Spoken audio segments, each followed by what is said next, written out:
बीमारी डॉक्टर का पीछा ही नहीं छूट रहा हो तो शिव महापुराण, विष्णु पुराण और स्कंद पुराण में जो पुरुषोत्तम कथाओं का वर्णन किया गया है, एक आटे का दिया, उसमें 4 बत्ती, आटे के दिए में 4 बत्ती रखें, तिल्ली का तेल डाल लें, थोड़ा सा उसमें सरसों का तेल डालें। महाराज घर के बाहर अर्थात घर के अंदर के बाहर जो चौखट होती, चौखट से थोड़ा सा बाहर, बिल्कुल चौखट पे नहीं बैठना, थोड़ा सा बाहर, 9वीं तिथि के दिन शाम के 6 से 6:30 के बीच में 21 बार जो व्यक्ति बीमार रहता है उसके सिर से नीचे की ओर श्री नरसिंह भगवान का स्मरण कर कर, जिस अधिक मास में जिस तिथि को उतारा कर रहे हो उस तिथि का नाम लेकर, उस अश्विन अधिक मास का नाम लेकर, जो व्यक्ति का उतारा कर रहे हो उसका नाम और गोत्र लेकर 21 बार जो उतार कर उस दिए को घर के ही चौखट पर रख देता है, उस व्यक्ति की बीमारी छूट जाती है महाराज, वो रोगीला नहीं रहता। शुक्ल पक्ष की 9वीं तिथि पीला चंदन घिसकर उस चंदन को एक सुंदर पीपल का कोमल पत्ता, कोमल पत्ता मतलब एकदम, एक तो पीपल का होता है कड़ला पत्ता, एकदम कड़क हो जाता है, और एकदम होता है कोमल पत्ता।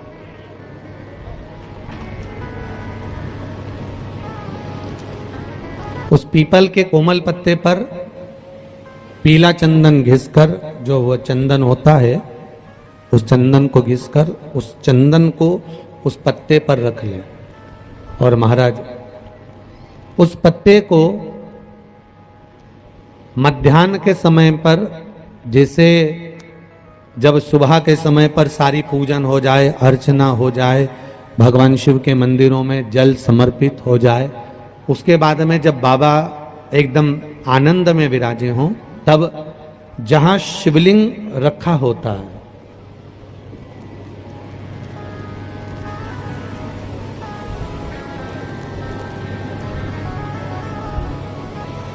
जैसे ये शिवलिंग है और ये कटी भाग जहां शिवलिंग रखा हुआ है, इस कटी भाग पर जहां शिवलिंग रखा है उसके पास में ही 3 उंगलियों से चंदन का लेपन उस कटी भाग पर करना है। जो उंगलियां लगी रहेगी उसी को अशोक सुंदरी वाली जगह पर स्पर्श करना है, और अशोक सुंदरी वाली जगह पर स्पर्श कर कर कुछ देर तक चंदन लगे रहने देना है। उसके बाद में उस चंदन को वापस निकाल कर लेकर आना है, कटी भाग पर जो लगाया गया है उसको भी निकाल कर वापस लेकर आना है। फिर बाबा का स्नान नहीं कराना है, केवल चंदन लेकर आना है, उसी पीपल के पत्ते पर रखकर एक डिब्बी में उस चंदन को आप रख लीजिए। कुछ दिन जिसकी नेत्र ज्योति कमजोर है, चश्मा लग रहा हो, श्रवण शक्ति कमजोर हो, सुनाई कम दे रहा हो, उसके कंठ से इस ठोड़ी तक उस चंदन का तिलक लगाना प्रारंभ कर दीजिए, और नेत्रों के नीचे थोड़ा सा वो चंदन लगाना प्रारंभ कर दीजिए। लगभग 20 से 22 दिन तक आप उसका प्रयोग करिए, और एक रुद्राक्ष का जल शिव को समर्पित कर कर उस जल का आचमन करना प्रारंभ कर लीजिए। लगभग 22 दिन लगेंगे, धीरे धीरे फिर जाकर डॉक्टर को जांच करा लेना, नेत्र की ज्योति बढ़ना प्रारंभ हो गई है।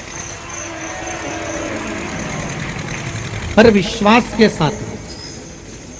भरोसे के साथ में, क्योंकि सबसे मूल अगर कुछ है तो विश्वास मूल है। बीमारी डॉक्टर का पीछा ही नहीं छूट रहा हो तो शिव महापुराण, विष्णु पुराण और स्कंद पुराण में जो पुरुषोत्तम कथाओं का वर्णन किया गया है, एक आटे का दिया, उसमें 4 बत्ती, आटे के दिए में 4 बत्ती रखें, तिल्ली का तेल डाल लें, थोड़ा सा उसमें सरसों का तेल डालें। महाराज घर के बाहर अर्थात घर के अंदर के बाहर जो चौखट होती, चौखट से थोड़ा सा बाहर, बिल्कुल चौखट पे नहीं बैठना, थोड़ा सा बाहर, 9वीं तिथि के दिन शाम के 6 से 6:30 के बीच में 21 बार जो व्यक्ति बीमार रहता है उसके सिर से नीचे की ओर श्री नरसिंह भगवान का स्मरण कर कर, जिस अधिक मास में जिस तिथि को उतारा कर रहे हो उस तिथि का नाम लेकर, उस अश्विन अधिक मास का नाम लेकर जो व्यक्ति का उतारा कर रहे उसका नाम और गोत्र लेकर 21 बार जो उतार कर उस दिए को घर के ही चौखट पर रख देता है, उस व्यक्ति की बीमारी छूट जाती है महाराज, वो रोगीला नहीं रहता। आपका कोई काम उलझ रहा है, आपका कोई काम ऐसा है जो बहुत दिन से उलझा हुआ है, चाहे वो कोर्ट कचहरी का हो, चाहे वो किसी से जुड़ा हुआ हो, और वो नहीं हो रहा, तो स्कंद पुराण कहती है, हमारे खंड में भी वर्णन है शिव महापुराण, कि किसी भी नवमी को आप आंवले के पेड़ के नीचे घी का दिया लगाकर मौली मतलब हाथ में जो नाड़ा बांधते हैं, लच्छा, मौली, लच्छा, नाड़ा, हाथ में बांधने वाला पूजन वाला धागा लाल, घी का दिया लगाकर 5 परिक्रमा आंवले के वृक्ष की कर लीजिए और परिक्रमा कर धागे को वहीं पर छोड़कर थोड़ा सा धागा और अलग से लेकर किसी टहनी पर उसको कामना कर बांध दीजिए। महाराज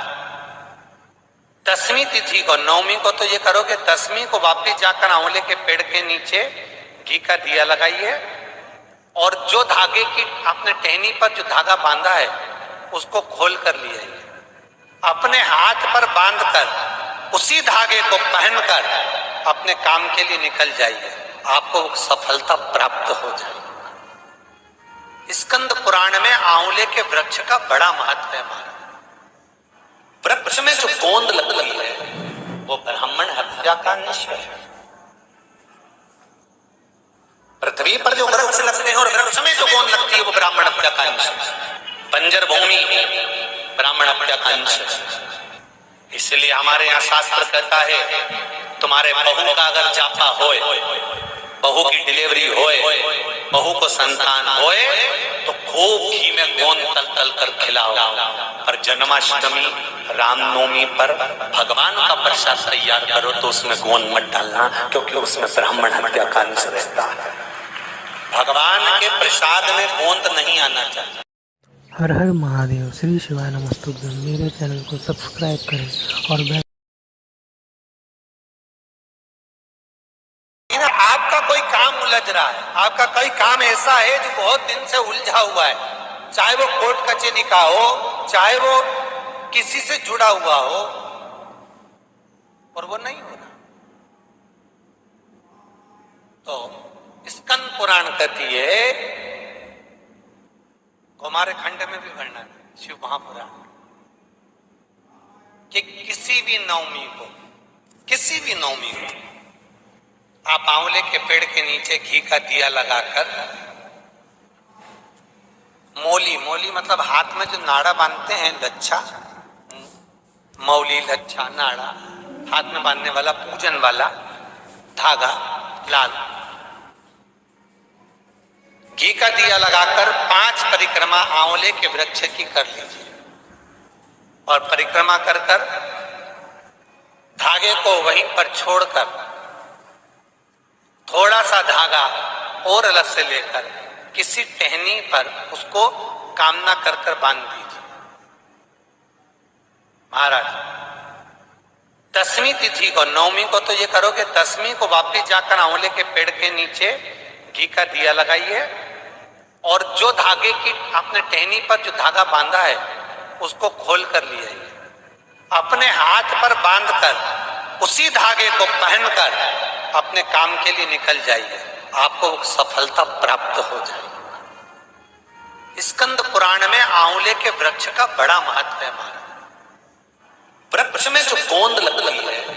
वो ब्राह्मण हत्या का निश्चय है। पृथ्वी पर जो वृक्ष लगते हैं और वृक्ष में जो गोंद लगती है वो ब्राह्मण हत्या का अंश है। बंजर भूमि ब्राह्मण हत्या का अंश है।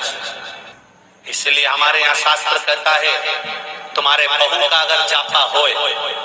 बहू की डिलीवरी होए, बहू को संतान होए, तो खूब घी में गोंद तल तल कर खिलाओ। पर जन्माष्टमी, रामनवमी पर भगवान का प्रसाद तैयार करो तो उसमें गोंद मत डालना, क्योंकि उसमें ब्राह्मण हत्या का अंश रहता है। भगवान के प्रसाद में गोंद नहीं आना चाहिए। हर हर महादेव, श्री शिवाय नमस्तुभ्यं। मेरे चैनल को सब्सक्राइब करें और बेल। बीमारी डॉक्टर का पीछे ही नहीं छूट रहा हो तो शिव महापुराण, विष्णु पुराण और स्कंद पुराण में जो पुरुषोत्तम कथाओं का वर्णन किया गया है, एक आटे का दिया, उसमें 4 बत्ती, आटे के दिए में 4 बत्ती रखें, तिल्ली का तेल डाल लें, थोड़ा सा उसमें सरसों का तेल डालें। महाराज घर के बाहर अर्थात घर के अंदर के बाहर जो चौखट होती, चौखट से थोड़ा सा बाहर, बिल्कुल चौखट में नहीं बैठना, थोड़ा सा बाहर, नवमी तिथि के दिन शाम के 6 से 6:30 के बीच में 21 बार जो व्यक्ति बीमार रहता है उसके सिर से नीचे की ओर श्री नरसिंह भगवान का स्मरण कर कर, जिस अधिक मास में जिस तिथि को उतारा कर रहे हो उस तिथि का नाम लेकर, उस अश्विन अधिक मास का नाम लेकर, जो व्यक्ति का उतारा कर रहे हो उसका नाम और गोत्र लेकर 21 बार जो उतार कर उस दिए को घर के ही चौखट पर रख देता है, उस व्यक्ति की बीमारी छूट जाती है महाराज, वो रोगीला नहीं रहता। शुक्ल पक्ष की नवमी तिथि, बैसाख महीना, पीला चंदन घिसकर उस चंदन को एक सुंदर पीपल का कोमल पत्ता,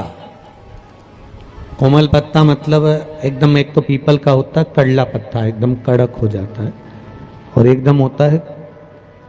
कोमल पत्ता।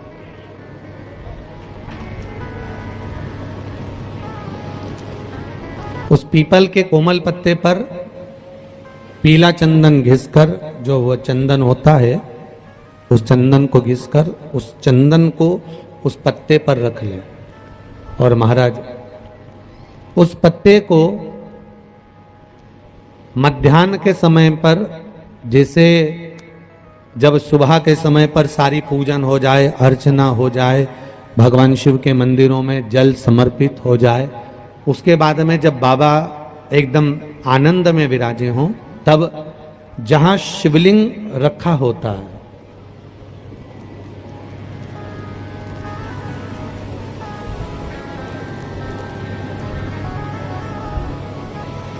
जैसे ये शिवलिंग है और ये कटी भाग जहां शिवलिंग रखा हुआ है, इस कटी भाग पर जहां शिवलिंग रखा है उसके पास में ही 3 उंगलियों से